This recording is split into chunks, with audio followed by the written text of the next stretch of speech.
শুভ সকাল বন্ধুরা, কেমন আছো তোমরা? আশা করি তোমরা সবাই অনেক ভালো আছো, সুস্থ আছো। আমরাও ভালো আছি। চলে আসলাম আরও একটা নতুন ভিডিও নিয়ে। তো আজকে তো হলো মঙ্গলবার। তো ঘুম থেকে উঠেছি অনেকটাই সকালে, উঠে দেখি এত কুয়াশা পড়েছে কি আবার শুয়ে পড়েছিলাম। তো এখন আবার উঠলাম, এখন কিন্তু 8টা বাজে। তো এখনও কিন্তু কাজকর্ম শুরু করিনি। প্রথমে তোমাদের সাথে আর কি কথা বলে নিচ্ছি। তো যাই দেখি প্রথমে আজকে আগে কি করব বলো তো, এই কাপড়গুলো ভিজিয়ে নেব। এই যে কালকে না পরশু দিন বার করে রেখেছিলাম, সেই কাপড়গুলো ধোয়া হয়নি। তো কালকে তো আবার আমার বাপের বাড়িতে গেলাম, আমার বোন চলে গেল, সেখানে গেলাম। তো সেই জন্য কিন্তু কাপড়গুলো আর কালকেও ধুতে পারিনি। আজকে ভাবলাম যে সকাল সকালে কাপড়গুলো ভিজিয়ে নেই, তারপর বাদবাকি কাজ করব। এই কাপড়গুলো যদি না ভেজায় তাহলে না ধুতে ধুতে অনেকটা দেরি হয়ে যায়। সেজন্য প্রথমে কাপড় ভিজাবো, তারপরে বাদবাকি কাজ করব। এখনও কিন্তু আমার ব্রাশ করা হয়নি। তো সঙ্গে থাকো, ভিডিওটা দেখতে থাকো, আশা করি তোমাদের অনেকটাই ভালো লাগবে। আর এই দেখো আমার ছেলে এদিকে ঝাড় দিচ্ছে। আমি একবার শুধু বলেছি যে এই দিকটা ঝাড় দিতে হবে, এই বাগানটা একটু পরিষ্কার করব। অবস্থা খুবই খারাপ হয়ে আছে।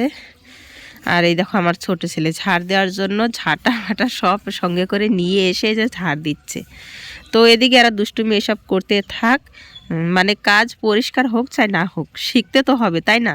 ছেলে মানুষ হয়েছে তো কি হয়েছে, তাহলে সেগুলো ধুতে যাবে।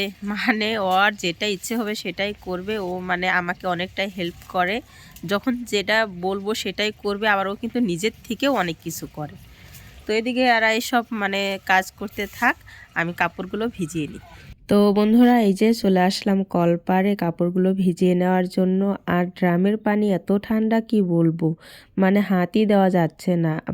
আগের দিন আর কি ভর্তি করে রেখে দিই, যদি আবার পরের দিন কারেন্ট না থাকে, সেই জন্যে কারেন্টের অনেক তো ডিস্টার্ব করে, সেই জন্য আর কি ভর্তি করে রেখে দিই। কিন্তু এত ঠান্ডা হয়ে থাকে কি বলবো তোমাদেরকে। তো এই যে কাপড়গুলো ভিজিয়ে নিচ্ছি। কাপড়গুলো যদি না ভেজায় তাহলে তো আর ধুতে ধুতে অনেকটাই লেট হয়ে যাবে। ভেজানো থাকলে আর কি তাড়াতাড়ি হয়ে যায়। তো এই ভিডিওটা তো আমি মঙ্গলবারে করে রেখেছিলাম, আজকে সোমবার, আজকে আমি এডিট করছি। আবার মঙ্গলবারে তোমরা হয়তো পাবে, কালকে পাবে আর কি ভিডিওটা। তো সময় পাচ্ছিলাম না, আর আমার শরীরটাও একটু খারাপ হয়েছিল, সেজন্য ভালো করে ভিডিও দিতে পারছিলাম না তোমাদেরকে। তো কাপড়গুলো ভিজিয়ে রেখে যে চলে আসলাম, গাছগুলো দেখছিলাম কীরকম হলো না হলো।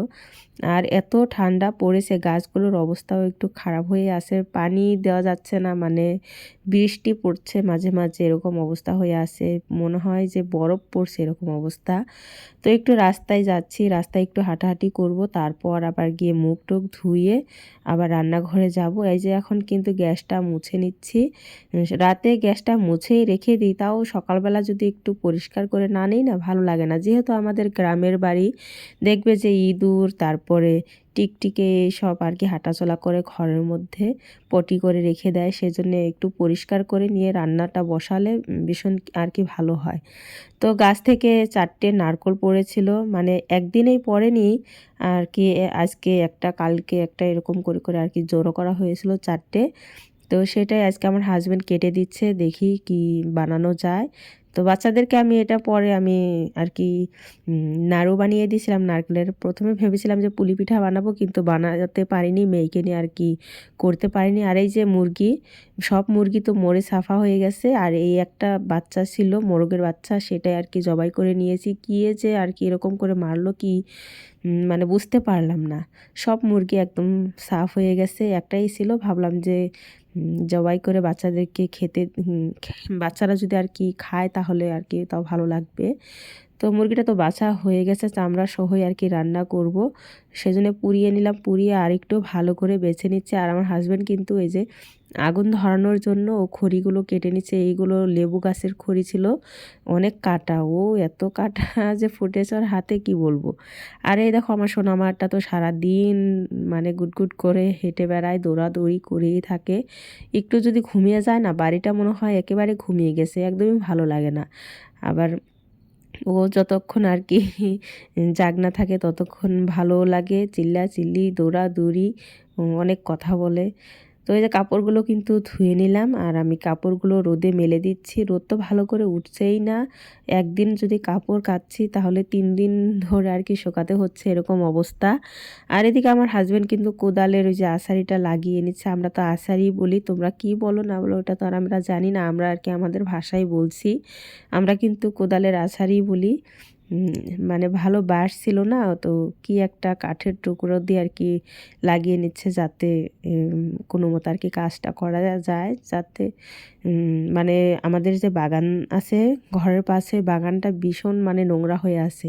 আর আমাদের বাড়িতে তো একটা অনুষ্ঠান হবে, সেই জন্য তো লোকজন আসবে, আর এরকম নোংরা থাকলে একদমই দেখতে ভালো লাগে না। আমি তো মেয়েকে নিয়ে করতে পারি না, তো সেই জন্য আমার হাজব্যান্ডই কিন্তু করে নিচ্ছে। ও একাই সমস্ত বাগানটা পরিষ্কার করেছে, আমি একদমই হাত লাগাতে পারিনি। আর রাতে বলছিল যে ওর নাকি কোমরটা ব্যথা হয়ে গেছে, মানে কোদালের যে আছাড়িটা যে আছে ওটা একদম ছোট হয়ে গেছে, আর ও তো অনেকটা লম্বা মানুষ, তো সেই জন্য আর কি মানে ঝুঁকে ঝুঁকে কাজটা করতে হচ্ছে, ওই যে করছে। তো পুরো পরিষ্কার করে ফেলেছে, তোমাদের সাথে আর শেয়ার করতে পারিনি, তার কারণ এই কয়দিন তো আর ভালো করে ভিডিও করিনি। আর আজ যে এই ভিডিওটা যেদিন করেছিলাম সেদিন তো আর সবটা মানে শেয়ার করতে পারিনি, ভিডিওটা অনেকটা বড় হয়ে যাবে, সেই জন্যে ভেবেছিলাম যে পরের দিন দেখাবো, সেটাও আর পারিনি। তো এদিকে তো বাচ্চারা গাটা ধুয়ে নিয়েছে, আমার গা ধোয়া হয়নি এখনও। উঠোনটা ঝাড় দিয়ে নিয়ে তারপর কিন্তু আমি গা ধোবো। আর এত ঠান্ডা, দেখো একটু রোদও নেই, মনে হচ্ছে এখন সকাল টাইম এরকম আর কি দেখা যাচ্ছে। ক্যামেরায় হয়তো তোমরা বুঝতে পারছো না, কিন্তু এত কুয়াশা সারাটা দিন, একটু করে রোদ উঠছে, আবার মনে হচ্ছে এরকম মানে হয়ে যাচ্ছে যে বৃষ্টি আসবে এরকম। তো এই যে উঠোন ঝাড় দিয়ে সব একসাথে জড়ো করে নিয়েছি, নারকেলের ছোবা এইসব একসাথে জড়ো করে নিচ্ছি। এইগুলোতে আগুন ধরাতে হবে। আমি গা ধুয়ে আস্তে আস্তে দেখবো যে আমার হাজব্যান্ড আগুন ধরিয়ে নিয়েছে। ও গা ধুয়ে নিয়েছে, ও মানে কাপড় পাল্টাচ্ছে, কাপড় চোপড় পাল্টাচ্ছে ওদিকে। মানে এরকম অবস্থা যে খালি গায়ে থাকাই জানা, সব সময় আর কি সোয়েটার, হয়তো জুতা মোজা এসব পরে থাকতে হচ্ছে।